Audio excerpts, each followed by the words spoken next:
Hello student, welcome to my study expert classes.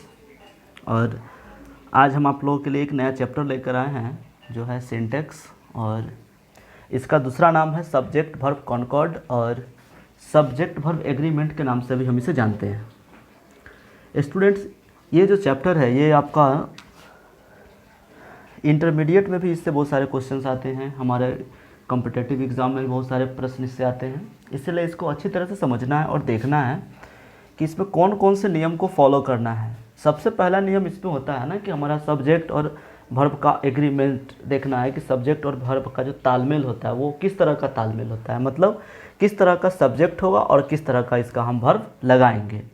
तो सबसे पहले हम पहचानेंगे ना, सब्जेक्ट को पहचानना कि सब्जेक्ट सिंगुलर है या प्लूरल है, और उसके अनुसार हम वर्ब का जो कॉम्बिनेशन देंगे उस सब्जेक्ट के अनुसार ही वर्ब का कॉम्बिनेशन देंगे कि वर्ब जो है वो सिंगुलर है या प्लूरल है। पहले हम इसको रिकॉग्नाइज करेंगे कि सब्जेक्ट जो है वो सिंगुलर कैसे होता है और प्लूरल कैसे होता है, कुछ थोड़ा उसके बारे में जानेंगे। और उसके बाद हम जानेंगे वर्ब के बारे में कि वर्ब सिंगुलर कैसे होता है और प्लूरल कैसे होता है। तो सबसे पहला नियम हम जो लिखे हैं, ये लिखे हैं कि जब सिंगुलर काउंटेबल नाउन के अंत में एस लगता है तो वो बनता है प्लूरल नाउन। स्टूडेंट्स, आप लोग अच्छी तरह से जानते होइएगा कि हमारा जो नाउन है मॉडर्न क्लासिफिकेशन के अनुसार नाउन को 3 पार्ट्स किया गया है। जो पहला होता है आपका प्रॉपर नाउन, और दूसरा होता है काउंटेबल नाउन, और तीसरा होता है अनकाउंटेबल नाउन। ये आपका modern classification of the noun के अनुसार है। तो इसमें देखेंगे क्या चीज़ कि जो प्रॉपर नाउन होता है ना, प्रॉपर नाउन ये ऑलरेडी सिंगुलर फॉर्म में होता है।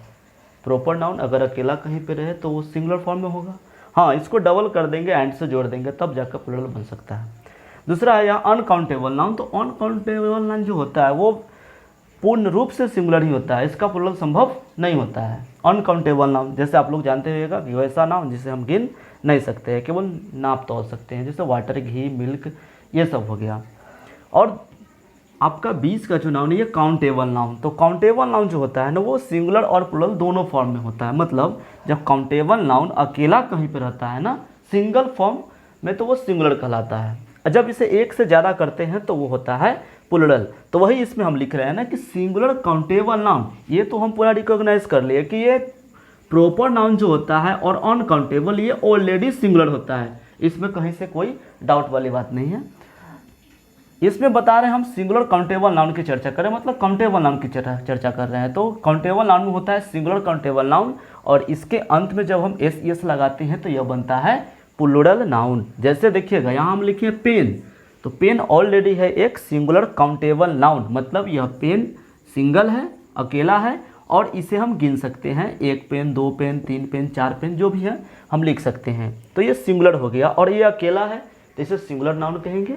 और दूसरा इसका हम लिख रहे हैं पेन्स, तो पेन्स हो गया आपका प्लूरल। मतलब ये पेन में देखिए हम एस लगा दिए हैं, इससे हम पूरा जान गए अच्छी तरह से कि ये क्या है, प्लूरल फॉर्म से नाउन का, और ये सिंगुलर फॉर्म है। दूसरा का एग्जाम्पल में दिए हैं बुक, और इधर लिखे हैं बुक्स। तो देखिएगा ध्यान से, इसमें लिखे बुक जो ऑलरेडी एक सिंगुलर नाउन है क्योंकि यह अकेला है, और इस बुक को हम गिन सकते हैं, और इसका प्लूरल बनाए हैं तो लिखे हैं बुक्स, और यह एक से ज़्यादा है, तो ये हो गया आपका प्लूरल नाउन। लेकिन सबसे पहली बात है हम ये दोनों में ना अंतर देखेंगे कि सिंगुलर नाउन और सिंगुलर वर्ब को हम पहचानेंगे कैसे। तो नाउन और वर्ब को पहचानने का सबसे आसान तरीका है कि वर्ब जो होता है वो एक एक्शन होता है, कार्य होता है, और जो नाउन होता है वो एक वस्तु होता है, थिंग्स होता है। जैसे अगर हम 2 एग्जाम्पल से समझ सकते हैं, जैसे हम लिखे यहाँ पे पेन और एक लिखे राइट। देखिए दोनों तो वर्ड ही हैं, दोनों वर्ड है, बट यहाँ पे पेन जो है, पेन इज ए थिंग, यह एक क्या है, नाउन है, एक वस्तु है, और यहाँ पे राइट क्या है, एक एक्शन है। तो यहाँ पे पेन हो जाएगा आपका नाउन और राइट हो जाएगा आपका वर्ब। अब इसी का जस्ट ये जो नियम होता है ना, इसका जस्ट अपोजिट होता है। मतलब हम नाउन में एस लगाए हैं तो ये बना है प्लूरल नाउन, लेकिन जब वर्ब में एस लगाएंगे ना तो ये बनेगा सिंगुलर वर्ब। देखिएगा ध्यान से, हम यहाँ लिखे हैं कि लेकिन जब वर्ब के साथ एस या ईएस जोड़ने पर यह बनता है सिंगुलर वर्ब। आप लोग अच्छी तरह से जानते होइएगा कि वर्ब का होता है 5 फॉर्म, जिसमें से जो V5 होता है ये V5 होता है सिंगुलर और V1 होता है प्लूरल, और ये दोनों को सिंपल प्रेजेंट में रखा जाता है, ये ऑलरेडी क्लियर है। इसमें हम लिखे हैं राइट, राइट देखिएगा, सिंग, और ये राइट का हम लिखे हैं राइट्स। देखिएगा ध्यान से, ये राइट है जो ऑलरेडी एक प्लूरल वर्ब है। क्या है? प्लूरल वर्ब, क्योंकि हम बताए हैं कि V1 होता है प्लूरल वर्ब, और जैसे ही हम वर्ब के साथ एस ई एस लगाते हैं तो ये बनता है सिंगुलर वर्ब। तो देखो यहाँ पे हम लिखे हैं राइट और राइट के साथ लगाए हैं राइट्स, जो ऑलरेडी हो गया यहाँ पे सिंगुलर वर्ब हो गया। जैसे यहाँ सिंग लिखें तो सिंग का हो गया सिंग्स, जो यहाँ हो गया सिंगुलर वर्ब, और ये आपका प्लूरल वर्ब। अब इसी बेस पे हम चलेंगे। अब इस बेस पे चलेंगे कि अगर कोई भी सेंटेंस का सब्जेक्ट, कोई भी सेंटेंस का सब्जेक्ट अगर सिंगुलर रहेगा तो उसका वर्ब भी होगा सिंगुलर, और कोई भी सेंटेंस का जो सब्जेक्ट होगा वह प्लूरल तो वर्ब भी प्लूरल। हम कुछ एग्जाम्पल के माध्यम से समझ सकते हैं कि कैसे हम इसको सेट करेंगे क्वेश्चन में, सब्जेक्ट के साथ का वर्ब का कॉम्बिनेशन किस तरह से होगा, यहाँ हम लोग आसानी से देख सकते हैं। हम इस रूल में आगे लिख सकते हैं कि जब सब्जेक्ट प्लूरल तो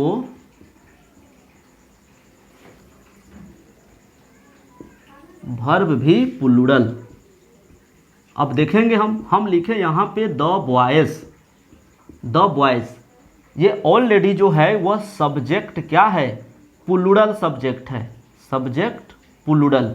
अब यहाँ डॉट किए, हम यहाँ पे लिखे प्ले और प्लेस, प्ले और प्लेस।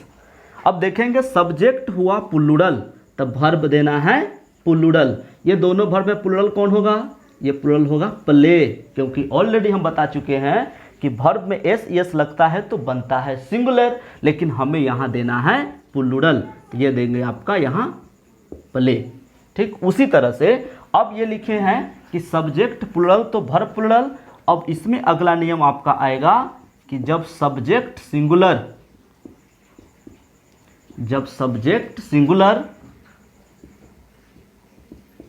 तो वर्ब भी सिंगुलर। एग्जाम्पल के माध्यम से हम समझ सकते हैं इसको आसानी से। जैसे हम लिखे यहाँ द बॉय, देखिएगा द बॉय है, ये आपका सिंगुलर सब्जेक्ट है, यानी सिंगुलर नाउन है द बॉय। तो इसके साथ हम लिखे ऑप्शन में प्ले और प्लेस। देखिएगा ये है द बॉय जो ऑलरेडी एक सिंगुलर सब्जेक्ट है। तो हम बताए हैं नियम में कि जब सब्जेक्ट सिंगुलर तो वर्ब भी सिंगुलर, और सब्जेक्ट प्लूरल तो वर्ब भी प्लूरल। तो यहाँ पे सब्जेक्ट आपका सिंगुलर है तो हम वर्ब डालेंगे सिंगुलर। यहाँ प्ले और प्लेज में जो वर्ब होता है वो होता है प्लेज, होता है सिंगुलर वर्ब। क्लियर है? इसमें कोई डाउट होगा आप कमेंट के माध्यम से पूछ सकते हैं, जितने भी डाउट्स होगा सब डाउट्स क्लियर करेंगे।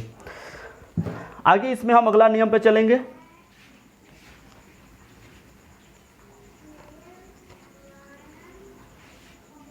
अगला नियम आपका चलता है देयर का। देयर, इसे इंट्रोडक्टरी देयर बोला जाता है। इस सेंटेंस में इस देयर का कोई अपना खास मीनिंग होता नहीं है, इसे इंट्रोडक्टरी देयर के नाम से हम लोग जानते हैं। और देयर वाले सेंटेंस में वर्ब नाउन के अनुसार होगा, नाउन के अनुसार होगा। मतलब नाउन अगर आएगा, देयर के बाद आने वाला नाउन अगर सिंगुलर होगा तो वर्ब भी सिंगुलर देंगे, अगर देयर के बाद आने वाला नाउन प्लूरल होगा तो वर्ब भी प्लूरल देंगे। जैसे एग्जाम्पल के माध्यम से समझ सकते हैं। हम लिखें यहाँ there a dash dash water, option है इसमें वाज और वेयर। देखिएगा there water, water uncountable noun और ये होता है ऑलरेडी सिंगुलर। अब इसमें हम वाटर के साथ क्या लगा सकते हैं? वाज, क्योंकि वाटर सिंगुलर है तो यहाँ पे वाज भी सिंगुलर होगा। अगला एग्जाम्पल हम दे सकते हैं देयर डैश डैश पेन्स, इसमें ऑप्शन आपका इज और आर है। अब देखेंगे हमको यहाँ देयर से कोई लेना देना नहीं है, हमको यहाँ नाउन देखना है। ये नाउन आपका प्लूरल नाउन पेन्स, और यहाँ पे जो वर्ब होगा ये होगा आपका आर, जो ऑलरेडी एक प्लूरल नाउन है। ये दो तीन रूल जो है वो क्लियर हुआ आप लोगों का।